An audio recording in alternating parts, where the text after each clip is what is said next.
100%.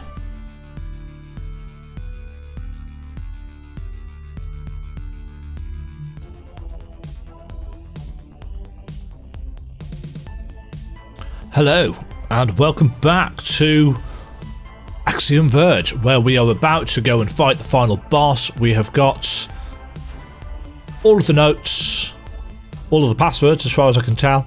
We've got all of the places filled out except this one.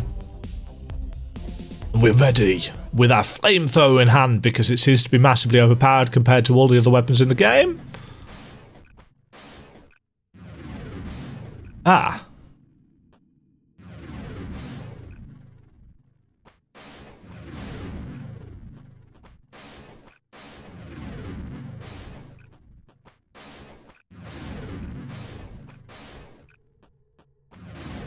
Teleport timings, just a little bit off. Right.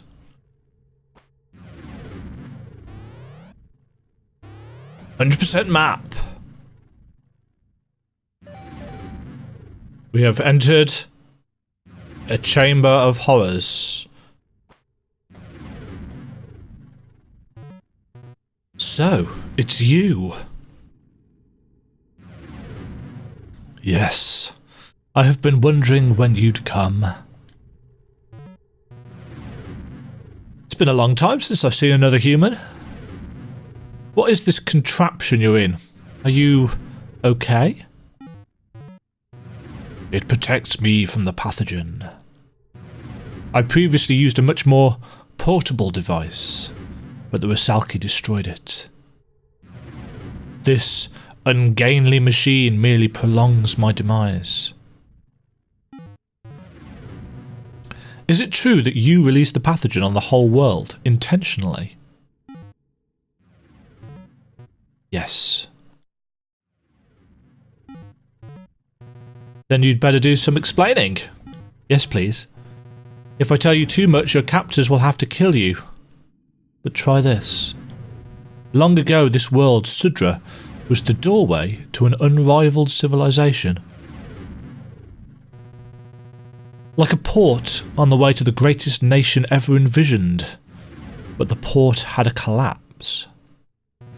By the time I came, they barely remembered who they were. They regarded their own technology with superstition and religious reverence. When I first crossed the breach from Earth to Sudra, I was expecting to find enlightenment. Instead, I discovered that they were using the breach to keep out the greater universe. In their superstitious culture, the outside universe is taboo.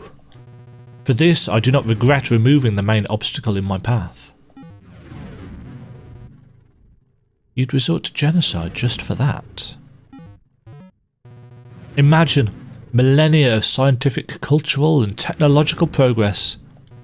A civilization so advanced that our world is Paleolithic by comparison. That is what lies beyond the breach. Death, disease, war, famine, these could become things of the past. But the Sudrans were obstinate.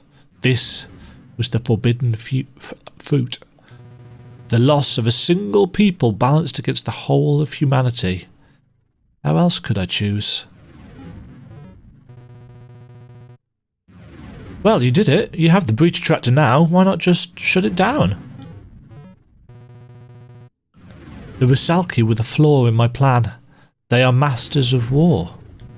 If I disable the breach attractor, I free them too. But Trace, with you at my side, we have a chance. Will you help me? Let me think about that for a bit. Okay, I've thought about it and my answer is... Hell no, you self-righteous jerk! So be it then. Uh-oh.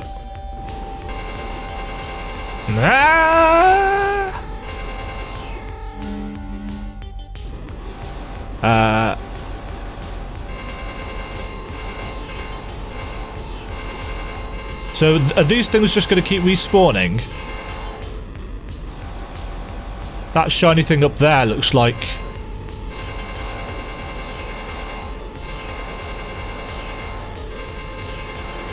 Yeah, these things are going to keep respawning, so just... Oh! Whoa! Hello, Elsinova!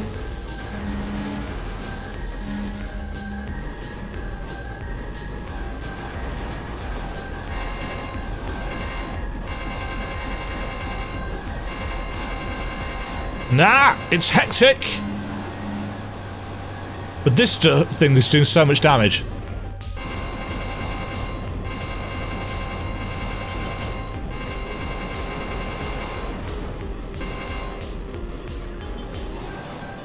Either there's a trick to this, or I am making progress.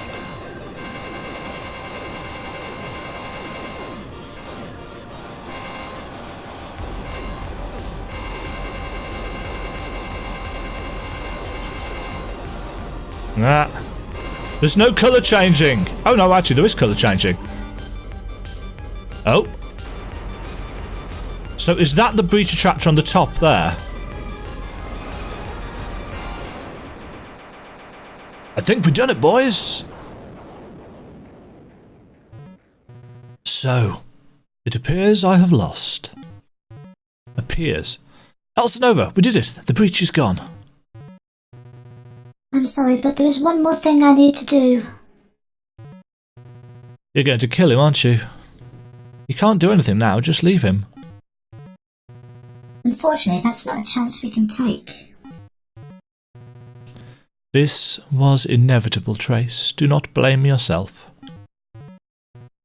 Athetos. Achievement unlocked. Athetos. Whoa! So, that's it. I'll never know if... I mean, what if he could have been redeemed? Trace, you are not him. He chose wrongly, not you. But now it is time for you to go home. Go home? Is the clone of a mass murderer? What's even there for me? Yeah, because we don't know when we are. Can they send us back in time? Through the breach? Do not worry, we have taken care of it. Why does that not fill me with huge amounts of confidence? What's happening? I'm suddenly exhausted. Rest now. Perhaps we'll meet again sometime. Wait, please.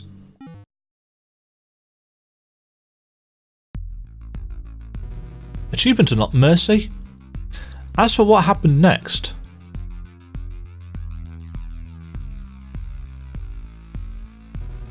I was back, but this was different. It was as if nothing ever happened.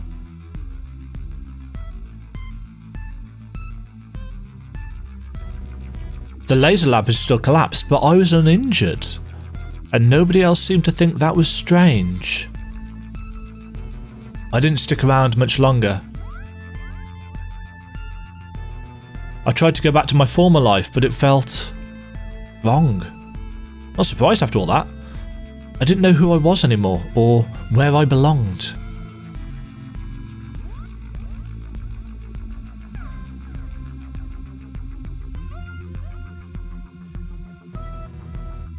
I had to get back to Sudra to find the truth of things. I started with what I'd learned there. I was determined to get to the bottom of it. That was all I had left. Ooh.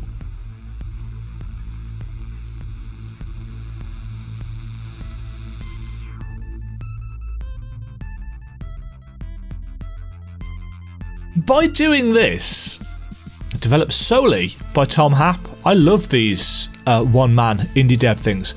By sending him back there and giving him this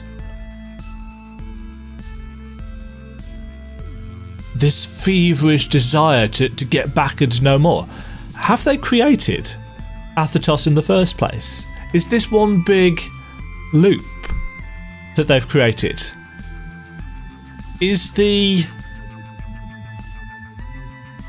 normal version of Athetos that they found in the pattern or rather of Trace? Is it this, and that they've created a closed loop because of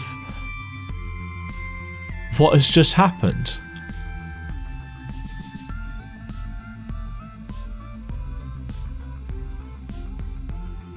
Because it's surprisingly difficult to create a closed loop time travelling storyline that actually makes sense and that is that works, that is grounded properly, because all the continuity has to line up. They've got an advantage here in the sense of the time gaps and the unreliable narrators of the Rusalki.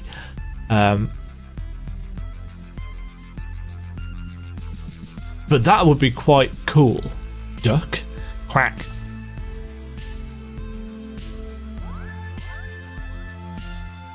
There's just enough in that storyline to really get you thinking about things, and that's what I like about games with story. That's why I always try and champion video games as a medium for storytelling. There's just enough there that is explicit, but there's quite a lot of implicit as well, things that if you really think about it you can make sense of, things that you can infer. Ooh. Is this really us? Are we dreaming? Is this us inside the rebirth chamber? No, that would be bigger than that.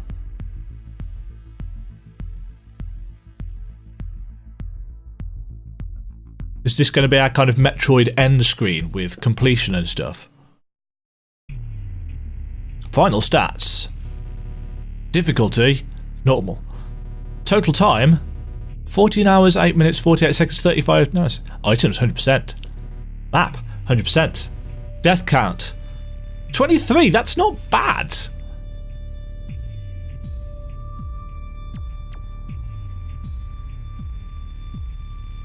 Do I have to press a button here? Yes, I do. Ooh, I've almost got it. Just a bit more. Who's there? Athetos? What? Wait, what? There's no use running from your own self. Time to wake up, Trace.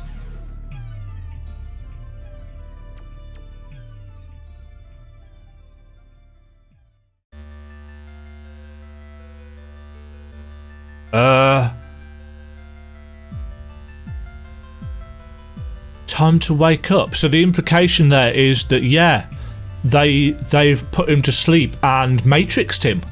They've put him in the Matrix version of himself where everything is fine and normal. So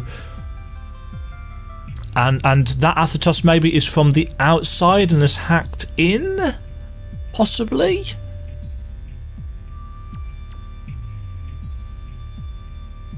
But we don't know, and I like that. There's just enough there to create some interesting what if, or is this the way it's happened scenarios. And for some people that wouldn't be enough. For some people it would be, well, I need to know for definite, I need to know for sure, I need to know what happened, X, Y and Z, in order. These are the things that make up this story, this is the plot, ABC. And that's great. If you're one of the types of people that needs that kind of explicit storytelling, all power to you. At least you are experiencing stories which a lot of people don't care about anymore. But also, think about how satisfying it is if you are piecing together things for yourself. You are using your imagination, you are filling in gaps. One of the reasons why the Souls games are so popular and Bloodborne is so popular is not just because of the worlds that they create and the combat mechanics, but the way they tell their stories through inferred and implied storytelling. Looking at item descriptions, looking at the world itself and trying to figure out why what has happened, and, you know, some bits of narration, etc. And it's all about piecing things together and creating your own interpretation of the story. And I think that's one thing that Axiom Verge does pretty darn well, because it's got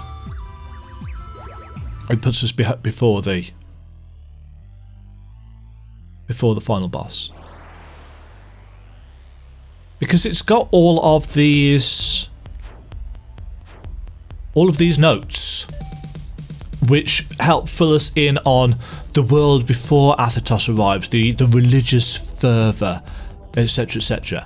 And then we've got stuff to do with the Rusalki and their place, the fact that they come from the sea.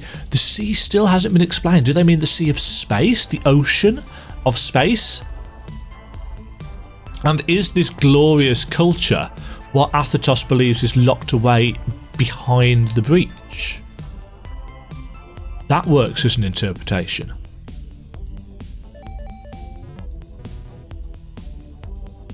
Yeah, so to whatever happened here was catastrophic, the ramifications extending to everyone. We're going upstream to the filter or whatever lies beyond for answers. I quite like the idea. I don't know whether there's any truth to it, whether it's right in any way, shape or form, but I like the idea of this closed loop scenario in terms of storytelling. So, I'm going to go away and collect my thoughts, and I'm also going to go away and see if there's an actual story synopsis of this, because I'm quite intrigued as to if there's an official version of the story and whether it in any way lines up with my kind of closed loop idea. I'm sure the more I think about it, the more my idea won't work, but I'm quite satisfied with that as an explanation for what has happened. And I did like that the matrixing of Trace at the end. All in all though, as a Metroidvania game, let's quickly recap. Great graphical style with lots of nice 8 and 16-bit things with some modern day effects added on top, which is really nice. Massive number of weapons to use, lots of item upgrades. Not a huge fan of the grapple controls, not a fan at all really of the teleportation controls. I think they could have probably been added to a button. In fact, I would probably have taken the address bomb and put that as a weapon, and then had the left trigger button, L2 on the PS4 controller, as the dash, the teleport, because I think that would have solved a lot of the rather irritating situations with the game. But still, a great variety of power-ups to use, which is brilliant. Great soundtrack, really catchy, as you probably gathered from my head-bobbing intros throughout the series. Really enjoyed the soundtrack. Story, world design, big, expansive, a little bit harder to get around than some Metroidvanias where there are actual kind of warp points. Because the only way you can get to Indy, which is the section in the middle with the transit head thing, is through certain points, rather than, say, for example, in Hollow Knight, where you can get to a stag station anywhere and it just links up. So slightly harder to get around, but it's not a massive world. And the story, I love stories. If any of you have watched my kind of Vaporum playthrough, or played things like Hollow Knight or Bioshock, where there's notes and stuff left around, I love that kind of drip feeding of story. It gives you the opportunity to stop and think, rather than being constantly thrown into cutscenes, which can draw you out of the experience, take away you as a player.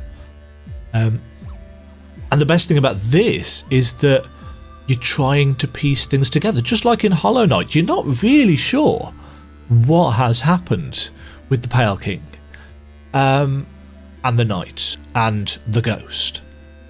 But you have an idea and you can make your own theories about it by the end of the game. Axiom Verge, right up there right up there with the Metroidvanias, the best Metroidvanias that I've played. Up there with Hollow Knight, with Guacamelee, with Symphony of the Night, which is a great game, but it's not the pinnacle of the genre for me. And of course with the OG Super Metroid itself, which of course doesn't have anywhere near this style of story. This is very much an homage to Super Metroid, but in some ways really improves on it story-wise. Not in control-wise though. That I think of all the negatives, and there's not many, the negative thing about this game is the controls for me. The teleport and the grapple, I feel like could have been done differently. But that's a tiny thing in comparison to the game at large. If you haven't played Axiom Verge, well, you've just watched the long play, so you basically know where everything is and what happens, and my interpretation, and you've seen everything the game has to offer, I think. Oh, actually, I wonder if there were multiple endings. Because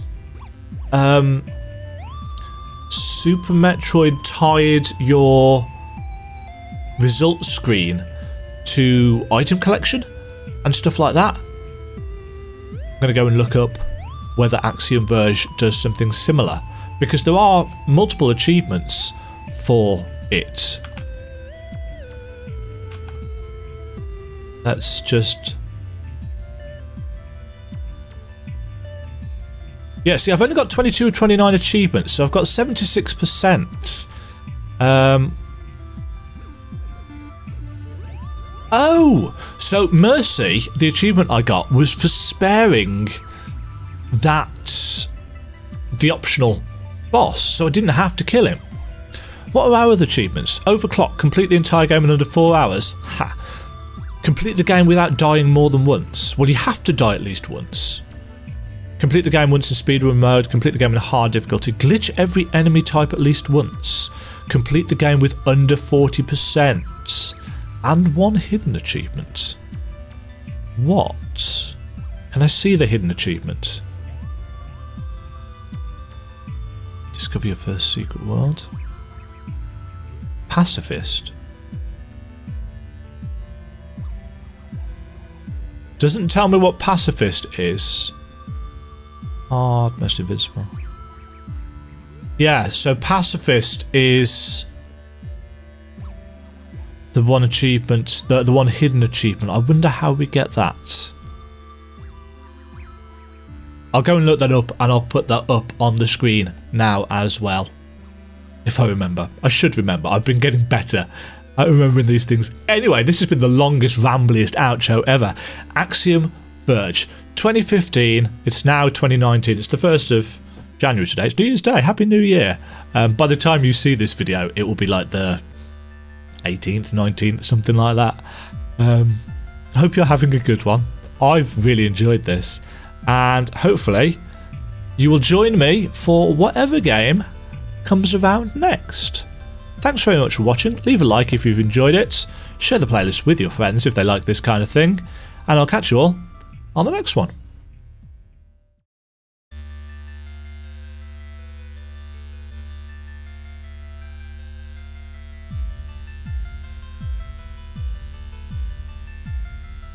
Hello and welcome back.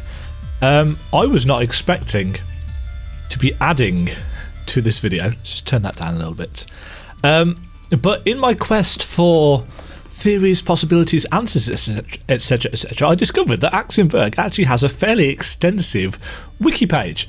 So I thought I'd look up the story, and there's some really interesting stuff here that I really wanted to kind of read through and explore. So I've read a little bit of this, excuse me, but not the whole lot yet. So what we've got here, we've got some theories about the actual story of Axiom Verge. So, Axiom Verge lays out its events through cutscenes and notes hidden around the game, as I've already explained.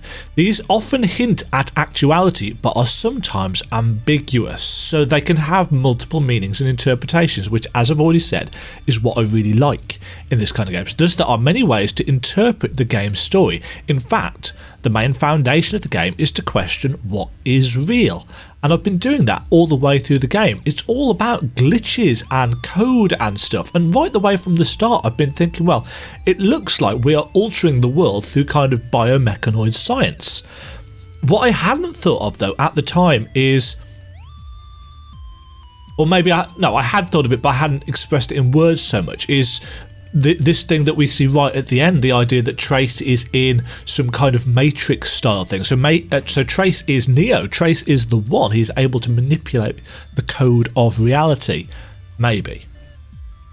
So the story synopsis section, thanks to Mr. Beans on the Game FAQs forum for laying out the basis for this synopsis. This is the most straightforward interpretation of Axiom Verge's story, which I agree with. It is certainly one really straightforward way of interpreting the story. It goes like this.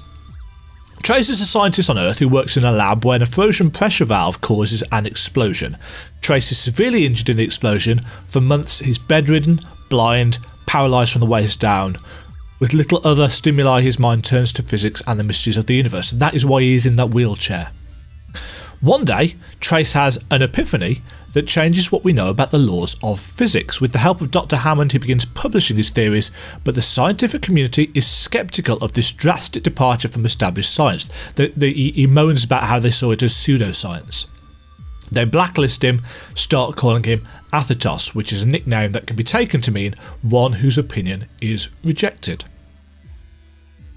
Using this new understanding of physics, Trace and Dr. Hammond are able to cross the breach, which is a barrier between worlds. Crossing the breach, they find the world of Sudra. Sudra is a gateway world of sorts. Its purpose is to regulate travel between other surrounding worlds. However, by the time Trace arrives, Sudra's civilization has collapsed and its inhabitants no longer remember that purpose. The Sudrans have become an incredibly xenophobic society, shunning all outsiders and regarding their own technology with superstition and religious reverence, which is why you've got the High Priestess and the fact that she and the other named characters die from the pathogen because they are superstitious of the technology that they have. The Sudrans no longer permit travel between worlds. They see the breach as a barrier to shut them off from the outside universe rather than a method of travelling to other places. Upon his arrival, Trace is still in a wheelchair, but he and Dr. Hammond discover Sudra's incredible technology and use the rebirth chamber to completely heal Trace. This chamber is one of the egg-shaped save points in the game, as we discovered at multiple places.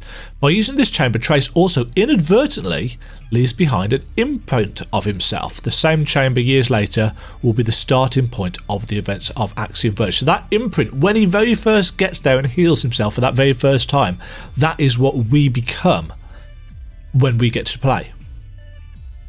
But there's more that happens between these.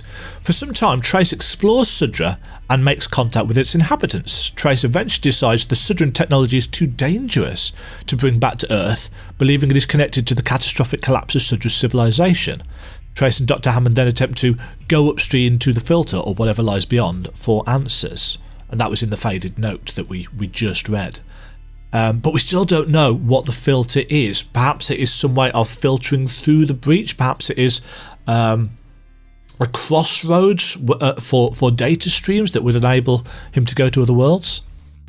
And in fact, it seems to be the case. In doing so, Trace discovers that there is a world beyond Sudra, one with an incredibly advanced civilization that the Sudrans have kept hidden due to religious taboo. This world is full of technological wonders that could end all war, strife, and sickness on Earth. It is unclear what happens to Dr. Hammond during this time, but we can consider this the point at which Trace's mind becomes twisted and he begins to call himself Athetos. So maybe the loss of Dr. Hammond, possibly to something that the Sudrans have done, is what twists him.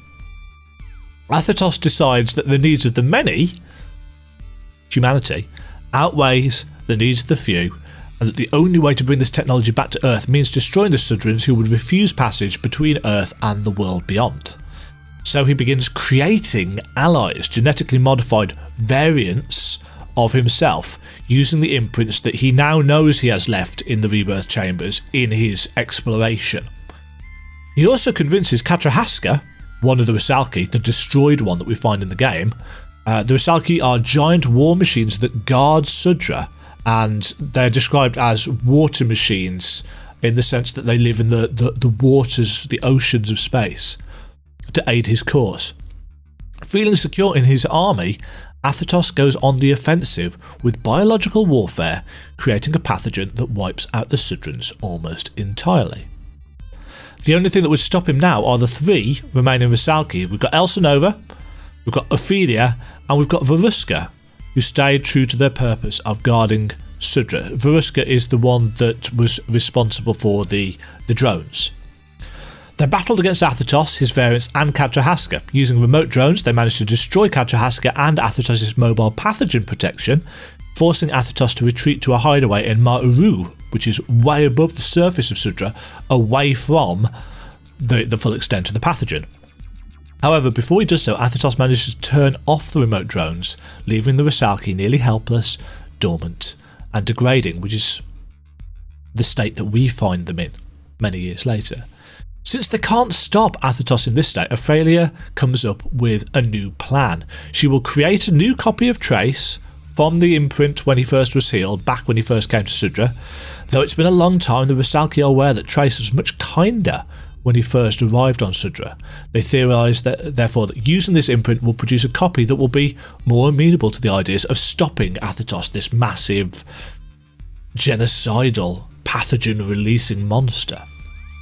And this is where the playable events of Axiom Verge begin. The copy of the younger Trace is the player throughout the game, and by reactivating the remote drones he is able to repair Elsinova to her more mobile state. Then he finds Athetos in his hideaway above Sudra, and during the battle momentarily disrupts that kind of prismical, diamond-shaped breach attractor, allowing Elsinova to come help destroy it entirely. After doing so, the Rusalki are once again free to move about above the planet's surface, and Elsinova chooses to kill Athetos. Once that is done, Elsinova sends the copy of Trace back through time to the point of the lab accident aftermath, altering history so that the event does not leave him injured, or so it appears. And this is where the theories get interesting. Back in time, Trace cannot stop thinking about Sudra, and he devotes his life to returning.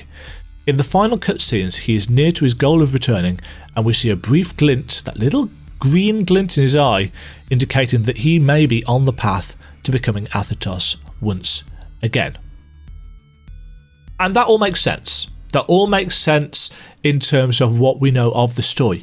But if you go back through and you read the notes, and as it turns out, if you get a high enough item percentage completion, as I theorised, there's more to it than that. But that's not really the end, is it? If you complete the game with a high percentage of items, you'll be treated to 2 important bits of information. First, watching the full credits shows a collapsed Trace laying up what appears to be the base of a Rusalki body, which is this whole big egg matrix style idea that I came up with. Second, back on Earth, when Trace nears his goal of returning to Sudra, Athetos seemingly pays him a visit.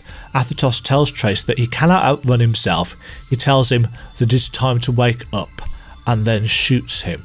So I'm assuming that little final bit after the glint in the eye when he turns round and says, "I'm not alone," that bit isn't in the game if you don't have a high enough item percentage. Of course, because I 100% these things, I wouldn't have known that. If you think about it, there's nothing in the game to imply that Elsinova can send Trace back through time, and that's true. After defeating Athetos, Trace asks her how he can go back to Earth as a mass murderer, to which Elsinova replies that he needs not worry, they have taken care of it. I pointed that out. What we do know is that Elsinova is able to subdue this clone of Trace at will, killing him, or in this case putting him into a coma. Trace going back in time to the point of the lab accident is all a dream, a simulation contrived by the Rusalki, specifically Varuska, who can according to one of the notes that we've read, create dream algorithms, so simulations inside people's heads, to give Trace a happy state of being, but at the same time preventing any possibility that he might once again become Athetos. In theory. Maybe that's why he's always so close, but he never actually reaches it. In this coma, however, Trace's mind realises what is happening, that his world isn't real, and so it creates a kick that will wake him, Athetos coming to kill Trace. And then we go from there. It'd be quite interesting if there was some kind of sequel planned for this, but I don't think there can be. I think this is very much a self-contained story. So there's a section on the timeline as presented in the notes, but there are also some alternative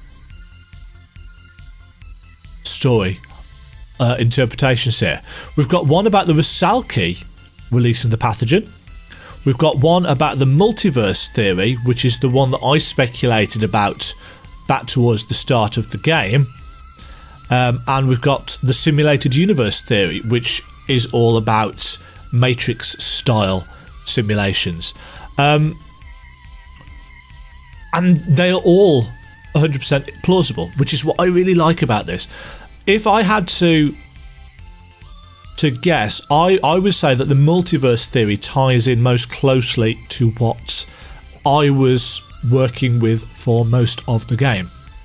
But it's quite possible that little bits and pieces of all of these different theories really combine in some way as a whole. But yeah, they're very, very interesting. I'm not going to read these out to you. You can go and read these for yourself if you're interested. But yeah, the Axiom Verge Wikia story page, you can just Google that and it will be very straightforward to find. Don't think it took me very long to find it. In fact, yeah, I just searched for Axiom Verge story and it was the very first thing that pops up. There's also, other bits and pieces on here. Axiom Verge story explained by giant robot women. So yeah, really, really interesting stuff. And as I was saying in my rambly diatribe at the end of the episode, and I've no idea whether this is coming before or after. I'm assuming this will be after. Reliable or unreliable narrators, such as the Rusalki, really make stories like this where we can't get a definitive answer much more enjoyable than saying, this is how events work. Even this story synopsis, it's not official. It's not this isn't what the creator of the game has said. This is somebody else's interpretation of the events, and it is the most straightforward.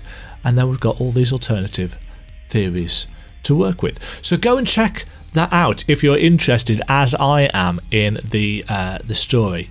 The other three, as I said, I've skimmed through them, but I haven't read them fully. They do seem very, very interesting indeed. Thanks very much for watching. If you enjoyed the video, hit the thumbs up and consider subscribing. Remember to ring the bell to be notified when new videos go live. And until next time, toodle pip.